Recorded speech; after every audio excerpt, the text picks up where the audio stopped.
Hi friends, welcome to my YouTube channel Daily News Editorial.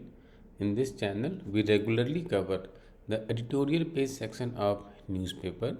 In today's video, I will be covering the Hindu newspaper lead editorial page article dated 12th of August, that's today. So let's begin.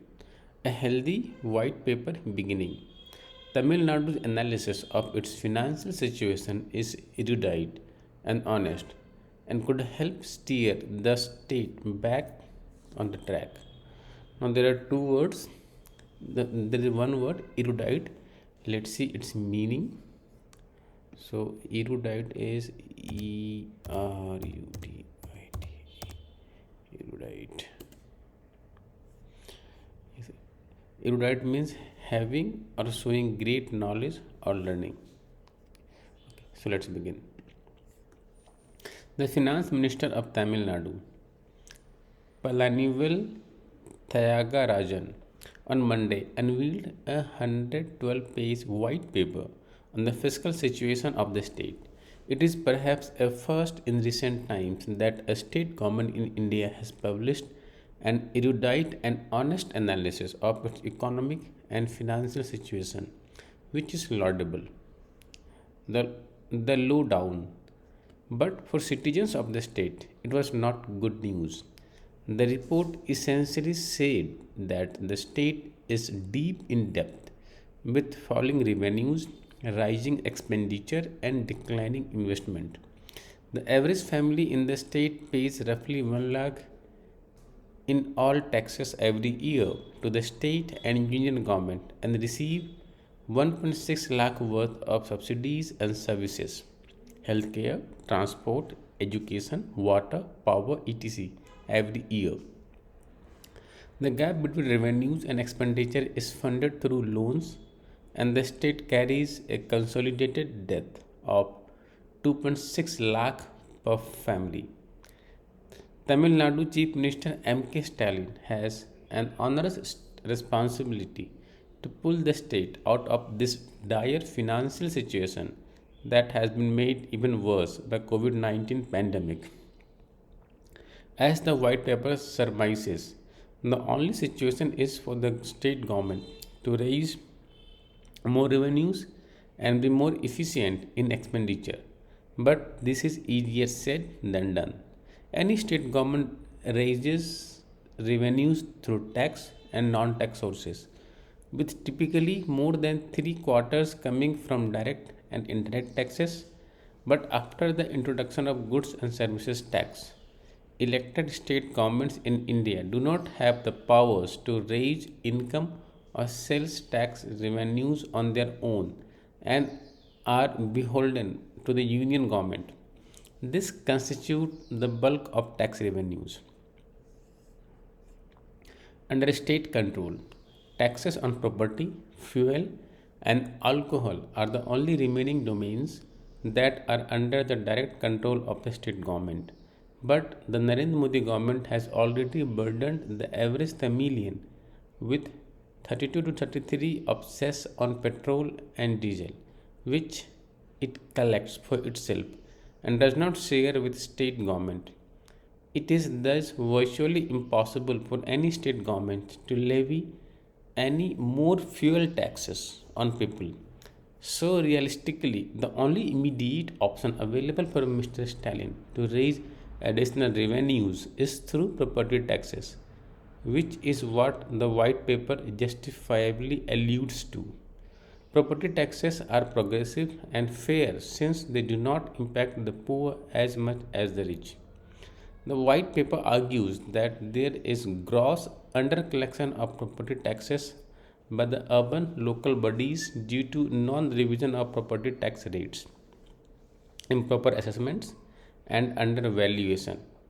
The 2016-17 Economic Survey of India, authored by then Chief Economic Advisors to the Modi government and current member of Stalin's Economic Advisory Council, Arvind Subramaniam, had a detailed chapter on property taxes that used innovative techniques of satellite imaging of built up areas of buildings in a city and estimated that in urban areas such as Chennai, there is a potential to collect 4 to 7 times more in property taxes than is being collected today.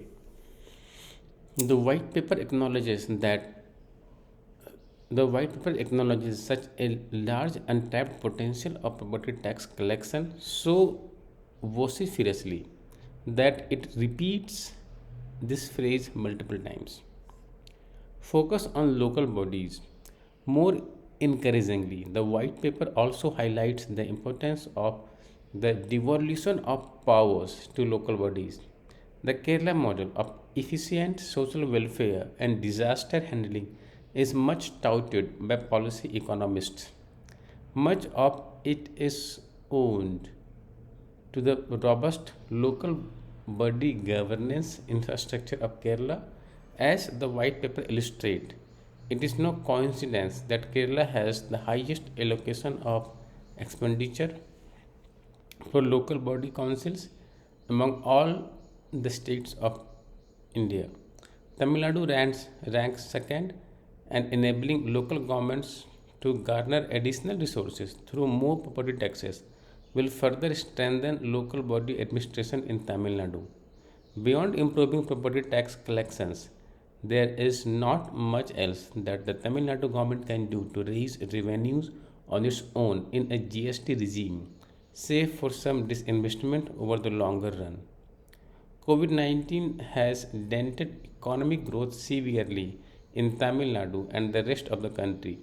Such cries typically call for an expansion of government spending to propel an economic recovery through what economists call a Keynesian multiplier effect. Surprisingly, growth in Tamil Nadu's revenue expenditure has been declining over the last 5 years, with capital expenditure has been reasonably steady.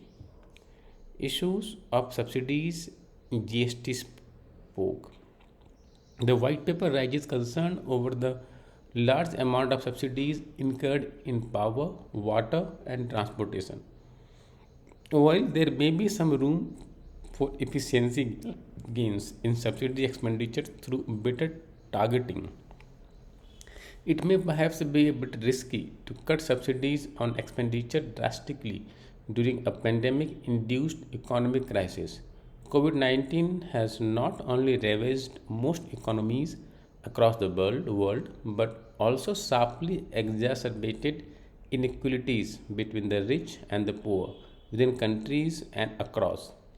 Poor people have suffered far more than the well to do, and it is the poor that benefits the most from subsidies. If any, most economists argue for greater capital expenditure, but the government to tide over the current precarious economic situation. Precarious means very bad. High public investment in infrastructure has been the time tested economic cure for such crises. Expenditure management will call for a debt balancing act by Mr. Palanival Thaiga Rajan to improve expenditure efficiency without sacrificing the positive multiplier impact of government expenditure. The real bugbear in India's fiscal federalism has been GST. It is now safe to conclude that GST has been a political, economic, and administrative disaster, with none of the touted economic benefits coming to fruition and fracturing union state relations in the process. The white paper is absolutely correct in questioning the future of GST and raising genuine concerns over its viability. The only case for GST to continue now seems to be similar to the Churchillian case for democracy. It is the worst ex- except of all other forms. Ironically, it was Stalin's father, Mr. Karunanidhi, as Chief Minister of Tamil Nadu in 2009, who objected to the introduction of GST and warned of a daring leap of faith about its potential. In a letter to then Prime Minister Dr. Manmohan Singh.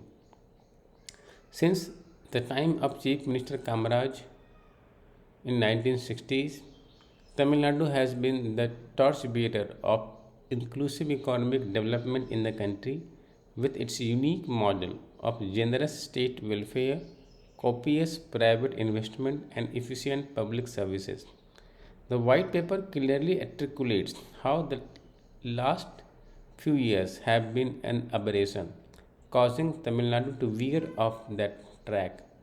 Chief Minister Stalin and his government has an enormous and an arduous responsibility to steer the state back on track.